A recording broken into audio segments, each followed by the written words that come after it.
Hello বন্ধুরা, YouTube চ্যানেলে সবাইকে স্বাগত। দশম শ্রেণীর গণিত বই থেকে আমরা সরল সুদ কষা অধ্যায় থেকে প্রশ্ন সমাধান করছি। আগের দুটো ভিডিওতে আমরা কোয়েশ্চেন নাম্বার 1 থেকে 10 সমাধান করেছিলাম। পার্ট 1 ভিডিওতে আমরা কোয়েশ্চেন নাম্বার 1 থেকে 5 পর্যন্ত সমাধান করেছিলাম। পার্ট 2তে আমরা কোয়েশ্চেন নাম্বার 6 থেকে 10 সমাধান করেছিলাম। এই ভিডিওটা হচ্ছে পার্ট 3, সরল সুদের এই ভিডিওটা হচ্ছে পার্ট 3। এখানে আমরা কোয়েশ্চেন নাম্বার 11 থেকে কোয়েশ্চেন নাম্বার 15 এই 5খানা প্রশ্ন সমাধান করব। এই অধ্যায়ে একটা সূত্র রয়েছে, আসল পি টাকা, সময় টি বছর এবং বার্ষিক সরল সুদের হার 8% হলে সুদ আই সমান পি আর টি বাই 100 টাকা হয়। এইটা হচ্ছে সূত্র। এই অধ্যায়ে একটাই সূত্র রয়েছে। এই সূত্রটা ভালো করে তোমাদের মনে রাখতে হবে। এই সূত্রটা বারবার লিখে লিখে প্র্যাকটিস করবে। আই সমান পি আর টি বাই 100, যেখানে পিটা হচ্ছে আসল, আরটা হচ্ছে বার্ষিক সুদের হার, টি হচ্ছে সময়। তাহলে সুদ হচ্ছে পি আর টি বাই 100। এই সূত্র দ্বারা এখানকার সমস্ত প্রশ্ন সমাধান হয়ে যাবে। এই চ্যাপ্টারের সমস্ত প্রশ্ন খুব ভালোভাবে সমাধান হয়ে যাবে। চলো এখন আমরা কোয়েশ্চেন নাম্বার 11, প্রশ্ন নাম্বার 11টা সমাধান করব। চলো প্রশ্ন নাম্বার 11। বার্ষিক 8% হার সরল সুদে কত বছরে 600 টাকার সুদ 168 টাকা হবে হিসাব করে লিখি। তাহলে প্রথমে কি বলছে দেখো, বার্ষিক 8% হার সরল সুদে। তাহলে এই 8%, এটা হচ্ছে আর এর মান। তাহলে আর হচ্ছে 8 এখানে রয়েছে, আর এর মান হচ্ছে 8 এটা দেওয়া রয়েছে। কত বছরে, তাহলে সময়টা এখানে দেওয়া নেই, তাহলে ধরে নেবো সময়টা টি বছর। এটা ধরে নেবো, এই টির মানটা আমাদের বার করতে হবে। 600 টাকার সুদ, তাহলে 600 টাকার সুদ মানে 600 টাকা হচ্ছে আসল, মানে এটা হচ্ছে পি, 600 টাকাটা হচ্ছে আসল। এখানে সুদ মানে এখানে ইন্টারেস্ট, মানে আই বলে দিয়েছে। 180 হচ্ছে 180 টাকা হচ্ছে এটা আই, ইন্টারেস্ট, সুদ বলে দিয়েছে। তাহলে এখানে আমাদের সময়টাকে বার করতে হবে। তাহলে ধরে নেবো আমরা সময়টাকে টি ধরে নেবো। ধরি কত বছরে 600 টাকার সুদ 180 টাকা হবে সেটা বার করতে হবে। ধরি টি বছরে 600 টাকার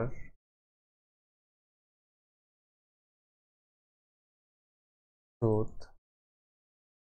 168 টাকা হবে। এখানে আসল, যেটাকে আমরা পি দিয়ে লিখি, পি সমান 600 টাকা। এই 600 টাকা হচ্ছে আসল, এখানে সমান 600 টাকা। বার্ষিক সরল সুদের হার, বার্ষিক সরল সুদের হার 8% সমান, এখানে দিয়ে দিয়েছে, প্রথমেই দিয়ে দিয়েছে 8% সমান 8%। সময়, এটাকে আমরা ধরে নিয়েছি টি বছর। তাহলে এখন আমরা সুদ বার করব। তাহলে অতএব সুদ মানে আই সমান, সূত্রটা লিখে দেবো, পি ইন্টু আর ইন্টু টি পুরোটা বাই 100। এখানে মানগুলো বসিয়ে দেবো। পি মানে হচ্ছে 600 টাকা, আর মানে 8, টিটা ধরে নিয়েছিলাম, টি লিখে দেবো, টির মানটা বার করতে হবে। আর নিচে রয়েছে 100। নিচে দুটো শূন্য রয়েছে, এই দুটো শূন্য ওপরে দুটো শূন্যের সাথে কেটে যাবে। তাহলে ওপরে রয়েছে 6 ইন্টু 8 ইন্টু টি, তাহলে 8 6 48, তাহলে 48 সঙ্গে টি রয়েছে, মানে 48টি টাকা। এটা হচ্ছে সুদ। প্রশ্নে দেখো আমাদের এই সুদের মানটা বলে দিয়েছে, সুদটা বলে দিয়েছে 168 টাকা। তাহলে শর্তানুসারে এই যে সুদটা পেয়েছি এটার সাথে 168 সমান করে দেবো। শর্তানুসারে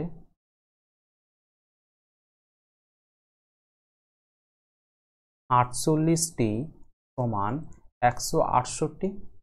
আমরা এখানে সময়টাকে টি ধরে সূত্রটা বার করেছি, 48টি পেয়েছি। আর আমাদের প্রশ্নে দেখো সূত্রটা বলে দিয়েছিল 168 টাকা, তাহলে দুটো সুদ সমান হবে।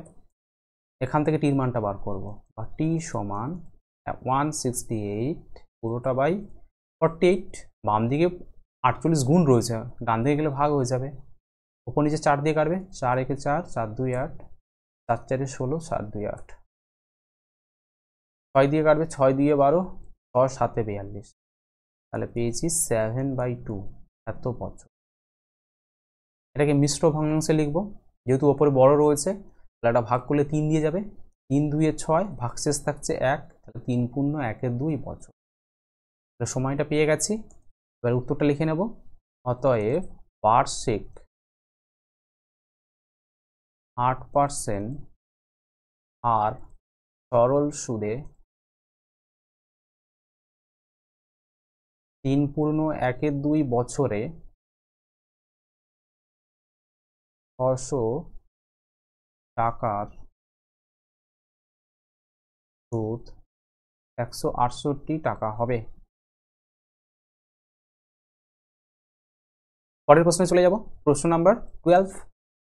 যদি বার্ষিক 10% হার সরল সুদে 800 টাকা ব্যাংকে জমা দিয়ে সুদে আসলে 1200 টাকা ফেরত পাই, তবে ওই টাকা কত সময়ের জন্য ব্যাংকে জমা ছিল হিসাব করে লিখি। তাহলে অঙ্কটা ভালো করে পড়তে হবে। দেখো, যদি বার্ষিক 10% হার সরল সুদে, তাহলে এই 10% এটা কিন্তু হচ্ছে আর এর মান, 10 হবে এখান থেকে। 800 টাকা ব্যাংকে জমা দিয়েছিল, তাহলে 800 টাকা এটা হচ্ছে আসল, এটা হচ্ছে পি, 800 টাকাটাই হচ্ছে পি। সুদে আসলে 1200 টাকা পেয়েছে, এই 1200 টাকার মধ্যে কিন্তু সুদ প্লাস আসল আছে, মানে আসলও আছে সঙ্গে সুদটাও আছে, এই দুটো মিলে হচ্ছে 1200 টাকা। তবে ওই টাকা কত সময়ের জন্য ব্যাংকে জমা ছিল, কত সময়, সময় বার করতে হবে, মানে টিটাকে বার করতে হবে। আমরা ধরে নেবো সময়টাকে টি ধরে নেবো, নিয়ে টিটাকে আমাদের বার করতে হবে। তাহলে প্রথমে অঙ্কটাকে নিজেকে ভালো করে বুঝে নিতে হবে, বুঝতে পারলে অঙ্ক একেবারে ইজি। তাহলে এই সময়টাকে ধরে নেবো, ধরি এখানে বলেছে ওই টাকা, ওই টাকা মানে এই ধার নেওয়া টাকাটার কথা বলেছে, তাহলে ধরি 800 টাকা টি বছরের জন্য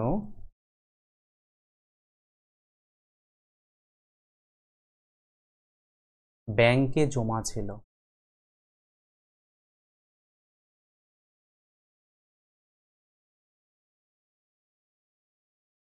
এখান থেকেই দেখো লিখেছি ওই টাকা, ওই মানে 800 টাকা, তাহলে 800 টাকা টি বছরের জন্য ব্যাংকে জমা ছিল, এটা আমরা ধরে নিয়েছি। এখানে আসল পি সমান 800 টাকা,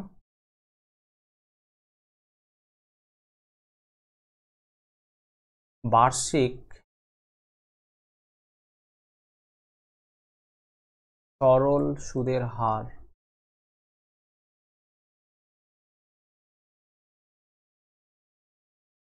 R% সমান 10% দিয়ে দিয়েছে। এখানে সময়টাকে আমরা ধরে নিয়েছি, সময় সমান টি বছর। তাহলে এবার আমরা সূত্র বার করব। অতএব সুদ আই সমান, সূত্রটা লিখে দেবো পি আর টি বাই 100 সমান পি মানে হচ্ছে 800 টাকা, আর মানে হচ্ছে 10, টিটা বার করতে হবে, বাই 100। নিচের দুটো শূন্য উপরে দুটো শূন্যের সাথে কেটে যাবে, তাহলে উপরে পড়ে থাকছে 8 × 10 মানে 80 80 টাকা। এটা হচ্ছে সুদ। এই যে সুদটা পেয়েছি 80, এই সুদ আর প্রশ্নে থেকে সুদ বার করব, ওই দুটো সুদ সমান করে দেবো। এখানে দেখো 1200 টাকার মধ্যে কিন্তু সুদ আসল দুটোই রয়েছে, তাহলে আসল প্লাস সুদ এই দুটো মিলে হয়েছে 1200 টাকা। তাহলে এখান থেকে দেখো আসলটা তো দিয়ে দিয়েছে, 800 টাকা দিয়ে দিয়েছে, তাহলে 800 প্লাস আই সমান 1200 টাকা। তাহলে এখান থেকে দেখো আইটা পেয়ে যাব 1200 মাইনাস সমান 400 টাকা। যেহেতু তোমার প্রশ্নে এখানে সুদ আসল দুটোই দিয়ে দিয়েছে, তাহলে এই সুদ আসল দুটো যে দিয়েছে 1200 টাকা, এখান থেকে আসলটাকে বাদ দিয়ে দেবো, 1200 থেকে 800 বাদ দিয়ে দেবো, 1200 থেকে 800 বাদ দিলে আমরা সুদটা পেয়ে যাচ্ছি 400 টাকা। শর্তানুসারে এই 400 টাকার মান হয়ে যাবে 80টি, এখান থেকে টির মানটা পেয়ে যাবো। শর্তানুসারে এই যে সুদটা পেয়েছি 80টি সমান, প্রশ্নটা দেখো বলে দিয়েছে সুদ আসল বলেছে 1200 টাকা, তাহলে 1200 এর মধ্যে আসলটাও রয়েছে, তাহলে আসলটা বিয়োগ করতে হবে, তারপর তো সুদ পাবো। তাহলে 1200 থেকে আর 800 বিয়োগ করতে হবে। কেন বিয়োগ করতে হবে ভালো করে বোঝো, এখানে সুদ আসল দুটোই রয়েছে, সেখান থেকে যদি আসলটা 800 টাকা যদি আমরা বিয়োগ করে দিই, তাহলে শুধু সুদটা পাবো। বা 80টি সমান 400, বা টি সমান 400/80, শূন্য শূন্য কাটছে, 8 দিয়ে কাটবে, 8 5 40 সমান 5 পাচ্ছি, 5 বছর। তাহলে সময়টা পেয়ে গেছি 5 বছর। এবার উত্তরটা লিখে নেব। অতএব 800 টাকা 5 বছরের জন্য ব্যাংকে জমা ছিল। পরের প্রশ্ন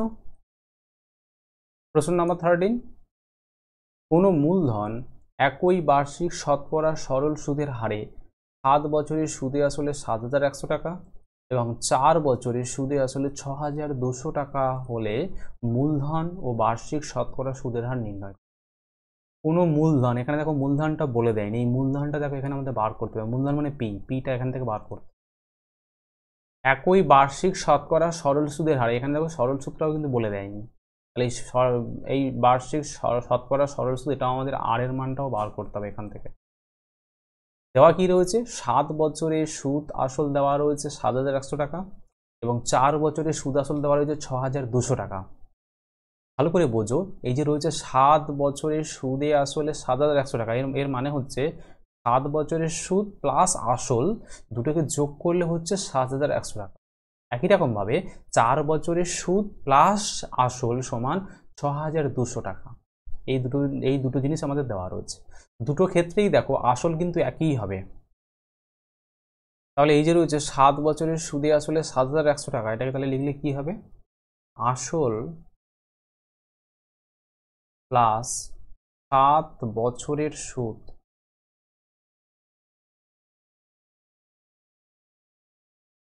সমান 7,100 টাকা।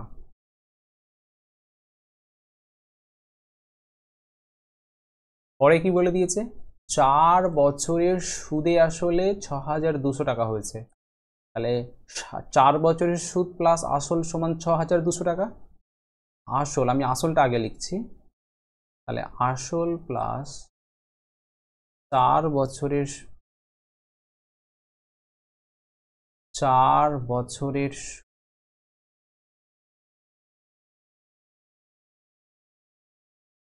সমান 6,200 টাকা। এই যে দুটো সমীকরণ পেয়েছি, এই দুটো সমীকরণকে বিয়োগ করে দেব, বিয়োগ করে দিলে আসল কেটে যাবে, বিয়োগ করিয়া পাই।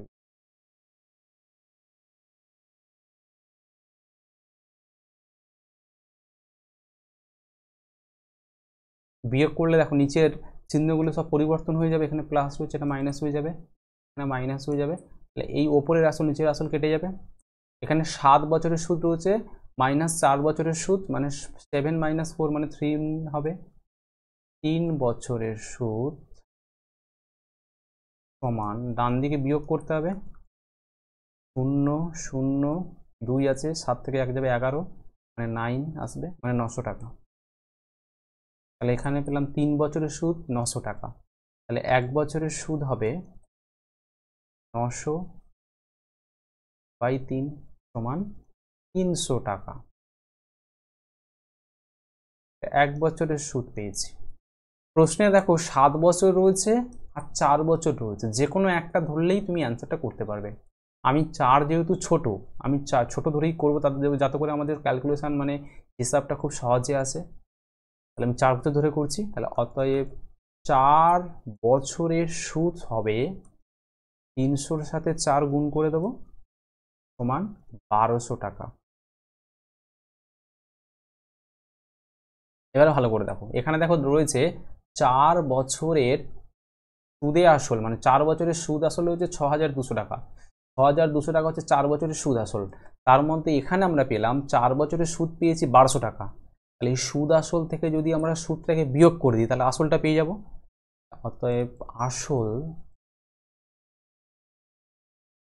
পি সমান 4 বছরের সুদ আসল ছিল 6,200 টাকা, তাহলে 6,200, আর এখানে 4 বছরের সুদ পেয়েছি 1200 টাকা, তাহলে 1200 টাকা বিয়োগ করে দেবো, সমান 0,005 সমান 5,000 টাকা। তাহলে মূলধনের পরিমাণটা পেয়ে গেছি, মানে আসলটা পেয়ে গেছি 5,000 টাকা। এখন বার্ষিক শতকরা সুদের হারটা বার করতে হবে, তাহলে ধরে নেব, ধরি বার্ষিক সরল সুদের হার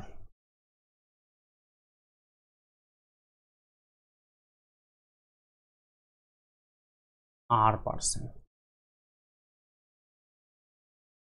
এখানে আসল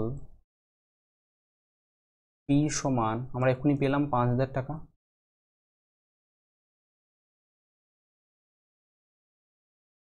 বার্ষিক সুদের হার,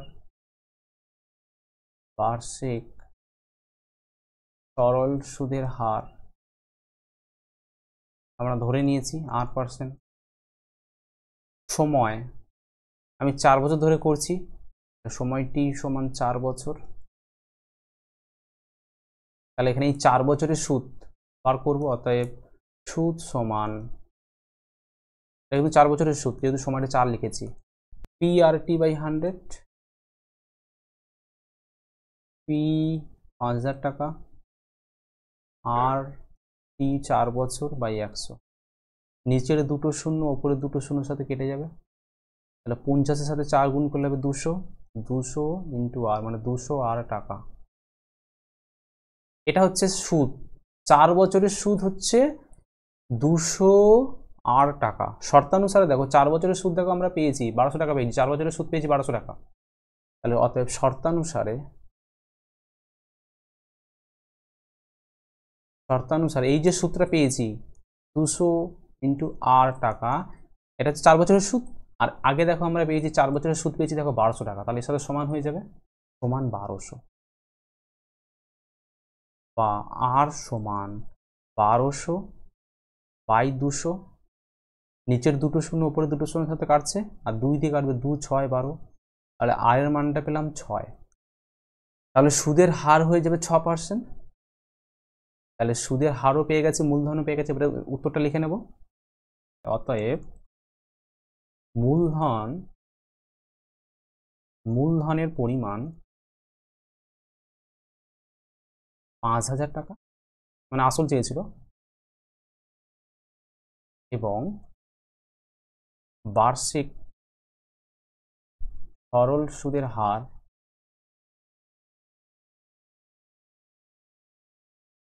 কত পেয়েছি, এখানে 6 পেয়েছি, তাহলে 6%। পরের প্রশ্ন নম্বর 14। একই সময়ে অমল রায় ব্যাংকে এবং পশুপতি ঘোষ পোস্ট অফিসে 2,000 টাকা করে জমা রাখেন। 3 বছর পরে তারা সুদসহ যথাক্রমে 2,360 টাকা ও 2,480 টাকা ফেরত পান। ব্যাংক ও পোস্ট অফিসের বার্ষিক শতকরা সরল সুদের হারের অনুপাত চেয়েছে। হারের অনুপাত কত হবে হিসাব করে লিখি। আর এখানে কি বলেছে দেখো, একই সময়ে, সময়টা কিন্তু দুজনের ক্ষেত্রে একই, দুজনের ক্ষেত্রে সময়টা সমান। অমল রায় ব্যাংকে এবং পশুপতি ঘোষ পোস্ট অফিসে 2,000 টাকা করে জমা রাখেন, মানে প্রত্যেকে অমলবাবু এবং পশুপতি ঘোষ দুজনেই কিন্তু 2,000 টাকা জমা রেখেছিলেন। 3 বছর পরে, সময় হচ্ছে 3 বছর, 3 বছর পরে তারা সুদসহ, মানে সুদসহ মানে কি, এখানে সুদ আসল দুটোই কিন্তু রয়েছে, সুদও রয়েছে প্লাস আসলও রয়েছে, মানে সুদ মানে ইন্টারেস্ট মানে আই প্লাস আসল মানে পি, এই দুটোই কিন্তু রয়েছে। অমল রায়ের ক্ষেত্রে সুদ আসল হচ্ছে 2,360 টাকা, আর পশুপতি ঘোষের ক্ষেত্রে সুদ আসল হচ্ছে 2,480 টাকা। আমাদের ব্যাংক ও পোস্ট অফিসের বার্ষিক সুদের হারটা প্রথমে বার করতে হবে, তারপরে অনুপাতটা বার করব। তাহলে ধরে নেব, প্রথমে সুদের হারটা ধরে নেব। ধরি ব্যাংকে সুদের হার, ব্যাংকে বার্ষিক সরল সুদের হার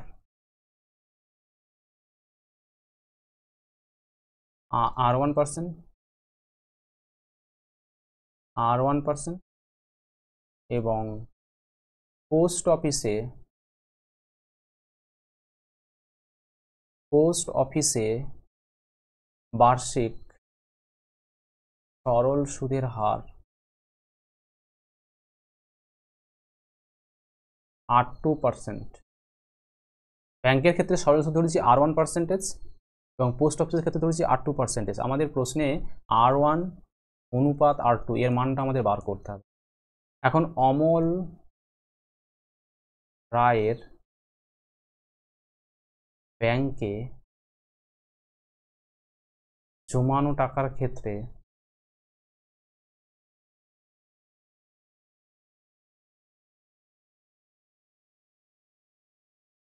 আসল সমান আসল পি সমান 2000 টাকা, দুজনেরই কিন্তু আসল একই 2000 টাকা। বার্ষিক সুদের হার, বার্ষিক সরল সুদের হার R1% ধরেছিলাম, সময় বলে দিয়েছে 3 বছর, পি সমান 3 বছর। তাহলে এখানে অতএব সূত্রটা বার করে নেবো, অতএব সুদ সমান আই সমান পি আর টি বাই 100 সমান পি মানে 2000 টাকা, আর মানে এখানে R1 রয়েছে, টি মানে 3 বছর বাই 100, নিচের দুটো শূন্য ওপরে দুটো শূন্যের সাথে কেটে যাবে, তাহলে ওপরে থাকছে 20 3 60, 60 R1 এত টাকা। এটা হচ্ছে সুদ। কিন্তু এখানে দেখো কি বলে দিয়েছে, অমরবাবু সুদ সহ টাকা পেয়েছে কত, 2360 টাকা পেয়েছে। এটা কিন্তু সুদ সহ, মানে সুদ আসল দুটো রয়েছে কিন্তু এখানে, সুদ আসল মিলে পেয়েছে 2360 টাকা। তাহলে সুদটা কি হবে, এই সুদ আসল থেকে এই আসলটা বাদ দিয়ে দেবো, দিলে আমরা সুদটা পেয়ে যাব। ওই সূত্রা আর এই যে সূত্রা দুটো সমান হবে।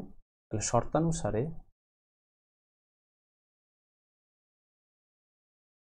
এখানে যে সূত্রটা পেয়েছে 60 ইন্টু R1, এটা সমান ওখানে সুদ আসল সুদ সহ পেয়েছে 2360 টাকা, এখান থেকে আসলটা বিয়োগ করে দেবো 2000, বা 60 R1 সমান এটা বিয়োগ করলে হবে 360, বা R1 সমান 360 বাই 60, শূন্য শূন্য কাটছে 6 6 36, তাহলে R1 এর মান পেয়েছি 6। তাহলে অতএব ব্যাংকে বার্ষিক সরল সুদের হার, বার্ষিক সরল সুদের হার 6%। এটা অমরবাবুর ব্যাংকের হিসাবটা করলাম। এবার পশুপতি ঘোষের পোস্ট অফিস হিসাবটা করব। আবার পশুপতি ঘোষের পোস্ট অফিসে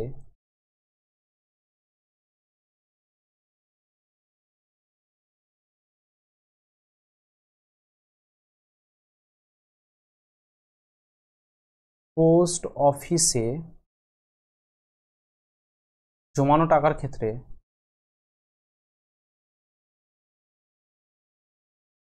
জমানো টাকার ক্ষেত্রে আসল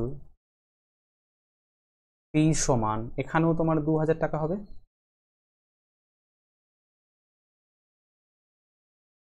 বার্ষিক সুদের হার, বার্ষিক সরল সুদের হার R%, এখানে ধরে নিয়েছিলাম R2% ধরেছিলাম, R2%, সময় টি সমান এখানে 3 বছর, 3 বছর। তাহলে এখান থেকে সূত্রটা বার করে নেব, তাহলে অতএব সুদ মানে আই সমান পি আর টি বাই 100, পির মান, পির ভ্যালু হচ্ছে 2000, আর এর ভ্যালু হচ্ছে R2, টি এর ভ্যালু হচ্ছে 3/100, নিচের দুটো শূন্য উপরে দুটো শূন্য সাথে কেটে যাবে, তাহলে উপরে থাকছে 20 3 60 মানে 60 R2 এত টাকা। তাহলে সূত্রটা পেলাম, 60 R2 টাকা পেয়েছি। এখন শর্তানুসারে, আমার জায়গায় নেই বলে আমি কিন্তু পাশে লিখছি, এটা কিন্তু তোমরা নিচে লিখবে। শর্তানুসারে এখানে সূত্রা কত পেয়েছি, 60 R2, আর এখানে দেখো পশুপতি বাবু দেখো সুদ সহ পেয়েছি 2480 টাকা, 2480 টাকা। এর মধ্যে কিন্তু সুদ আসল দুটোই কিন্তু রয়েছে। যেহেতু আমার এখানে সুদ পেয়েছি এটা, তাহলে সুদের সাথে সমান করার জন্য তাহলে রাইটে তাহলে সুদ দরকার, তাহলে এখানে সুদ আসল রয়েছে, তাহলে এখান থেকে আসলটাকে বিয়োগ করে দেবো, আসল হচ্ছে 2000 টাকা, এই 2000 টাকা বিয়োগ করে দেবো, দিলে এটা সুদ হয়ে গেল। এখান থেকে আমার R2 মানটা বার করবো, বা 60 R2 মান 480 টাকা, বা R2 সমান 480 বাই 60, শূন্য শূন্য কাটছে, 6 দিয়ে কাটলে হবে, 8 দিয়ে কাটছে, সমান 8 পেজ। অতএব পোস্ট অফিসে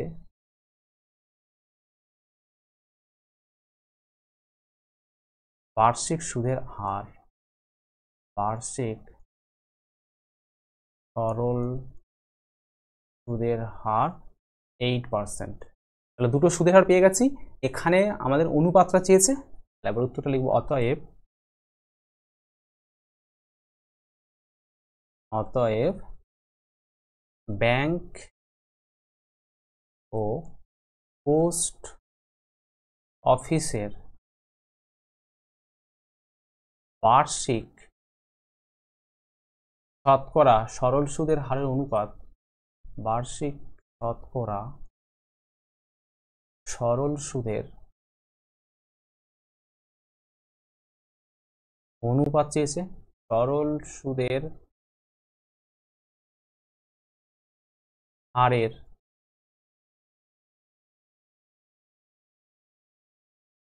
অনুপাত সমান, প্রথম ক্ষেত্রে পেয়েছি কত, ব্যাংকের ক্ষেত্রে সরল সুদ পেয়েছি 6%, এখানে তাহলে 6 লিখবো অনুপাত, আর পোস্ট অফিসের ক্ষেত্রে পেয়েছি 8%, মানে এখানে 8 লিখবো। এখানে কিন্তু পার্সেন্টেজ মানে শতকরা চিহ্নটা কিন্তু দিচ্ছি না, কেন এখানে শতকরাটা লিখে ফেলেছি, শতকরাটা লিখেছি এখানে, এই জন্য পার্সেন্টেজ সাইনটা দেওয়ার প্রয়োজন নেই। এবার কাটাকুটি করব, দেখো 2 দিয়ে যাবে, 2 3 6 আর 2 4 8 সমান 3:4। এই 3:4 এটাই হচ্ছে আমাদের উত্তর। খুব ভালো প্রশ্ন এটা। পরের প্রশ্ন নম্বর 15, একটি তাঁত সমবায় সমিতি যন্ত্রচালিত তাঁত ক্রয় করার জন্য 15,000 টাকা ধার করে। 5 বছর পর সেই ধার শোধ করতে সমিতিকে 22,125 টাকা দিতে হলো। ব্যাংকের বার্ষিক শতকরা সরল সুদের হার নির্ণয় করি। তাহলে একটি তাঁত সমবায় সমিতি যন্ত্রচালিত তাঁত ক্রয় করার জন্য 15,000 টাকা ধার করেছে। তাহলে এই 15,000 টাকা এটাই হচ্ছে পি, এটাই হচ্ছে আসল, পির মান হচ্ছে 15,000 টাকা। সময় বলে যে 5 বছর, তাহলে টির মান হচ্ছে 5 বছর, এবং এখানে বলে দিয়েছে শোধ করেছে কত, 22,000, ধার শোধ করতে সমিতিকে 22,125 টাকা দিতে হয়েছে। তাহলে এটা কিন্তু হচ্ছে সুদ আসল দুটো কিন্তু সমেত রয়েছে, কিন্তু সুদ মানে আই প্লাস পি, সুদ প্লাস আসল দুটো মিলেই রয়েছে 22,125 টাকা। আমাকে এখানে বার্ষিক শতকরা সরল সুদের হারটা বার করতে হবে।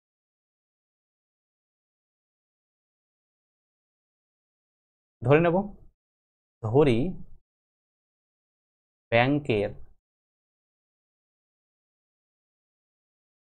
বার্ষিক সরল সুদের হার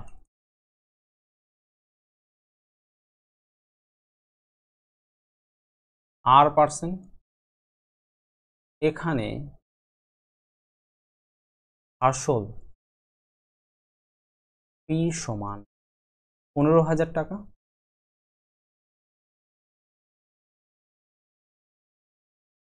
বার্ষিক সুদের হার, বার্ষিক সরল সুদের হার, এটাকে ধরে নিয়েছি 8%। সময় বলে দিয়েছে 5 বছর, সময়টি সমান 5 বছর। তাহলে অতএব সুদ বার করব, অতএব সুদ আই সমান পি আর টি বাই 100, পির ভ্যালু 15,000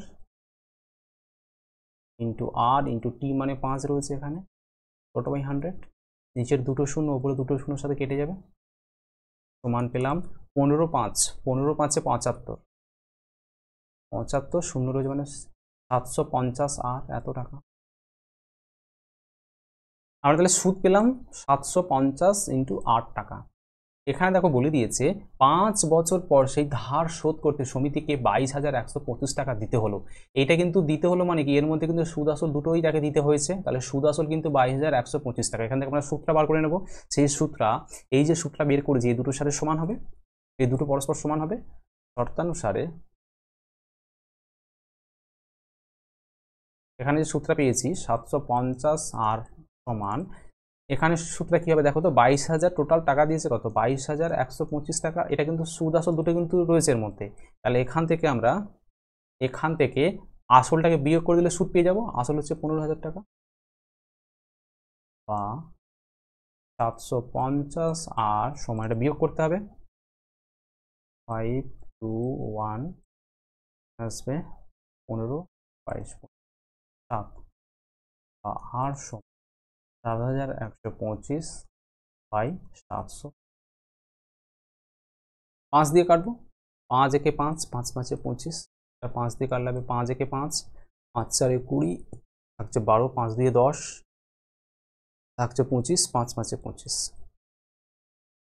আবার 5 দিয়ে কাটবো, 5 3 15, এটা 5 দিয়ে কাটলে 5 2 10, 40 থাকছে, 8 5 40, 25 থাকছে, 5 5 25।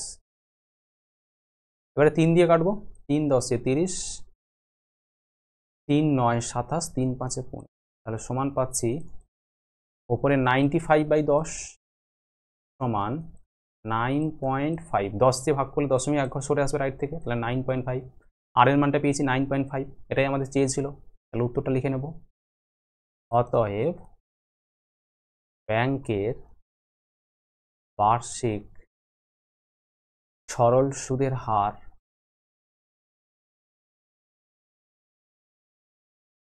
9.5%। এটাই হচ্ছে উত্তর। যদি এখানে শতকরা শব্দটা যদি লিখতাম, শতকরা শব্দ লিখলে তখন কিন্তু এখানে শতকরা চিহ্নটা দেওয়া যাবে না, তখন লিখতে হতো ব্যাংকের বার্ষিক শতকরা সুদের হার বলে এখানে লিখতে হতো 9.5 টাকা। শতকরা লিখলে তখন এখানে পার্সেন্টেজ চিহ্নটা দেওয়া যাবে না, তখন টাকা লিখতে হবে। এই ক্লাসে প্রশ্ন 11, প্রশ্ন নাম্বার 12, প্রশ্ন নাম্বার 13, প্রশ্ন নাম্বার 14 এবং প্রশ্ন নাম্বার 15, এই 5খানা প্রশ্ন আমরা এই ভিডিওতে সমাধান করলাম।